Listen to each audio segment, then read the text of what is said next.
Assalamualaikum warahmatullahi wabarakatuh. Perkenalkan, nama saya Brian Atristi dari 11-2 SMA 11 Bekasi. Di sini saya ingin menjelaskan sejarah mengenai kebijakan politik etis yang dikeluarkan oleh pemerintah Hindia Belanda pada tahun 1901. Di mana politik etis ini atau bisa disebut dengan politik balas budi merupakan hasil gagasan dari Konrad Theodor van Deventer selaku pengacara sekaligus ahli hukum dari Belanda pada 1890. Untuk menyelamatkan hak-hak rakyat Indonesia, beliau juga mengisahkan bagaimana perjuangan dari rakyat Indonesia yang hasilnya justru hanya dinikmati oleh rakyat Belanda saja. Pada karyanya di dalam majalah The Gids dengan judul EU Schuld yang artinya hutang budi pada tahun 1899. Bukan hanya itu saja, Konrad Theodor van Deventer juga mengemukakan pidatonya pada 17 September 1901. Yang hal tersebut membuat Ratu Wilhelmina, yaitu ratu atau pemimpin Belanda pada masa itu, dengan tegas menyatakan pemerintah Belanda memiliki panggilan moral terhadap kaum pribumi Hindia Belanda. Hal tersebut juga membuat terciptanya Trias van Deventer.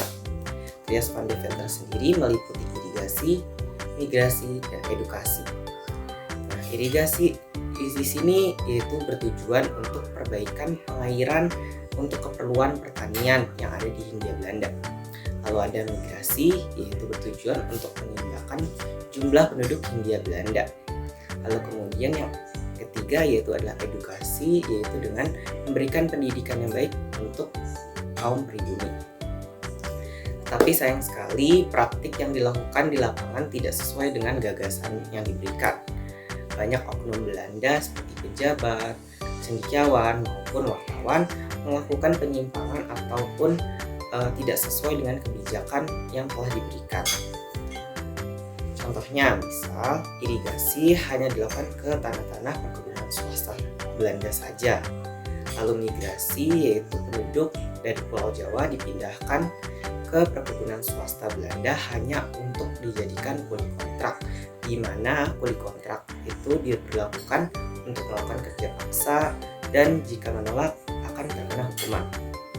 Lalu kemudian ada edukasi, di mana mereka masih menggunakan sistem kasta dan orang-orang Belanda seperti bangsawan ataupun anak-anak dari pegawainya mendapatkan pengajaran yang lebih baik seperti bahasa pengantar yang digunakan adalah bahasa Belanda.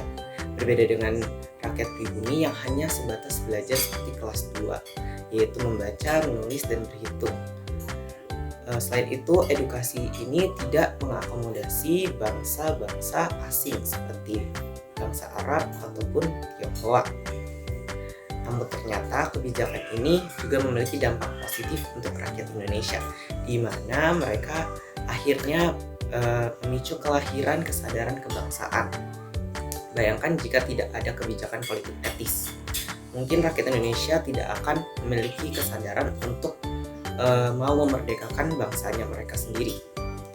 Nah, dari sini kita tahu ya bahwa kebijakan politik etis atau politik balas budi ini memberikan dampak negatif maupun positif untuk rakyat Indonesia.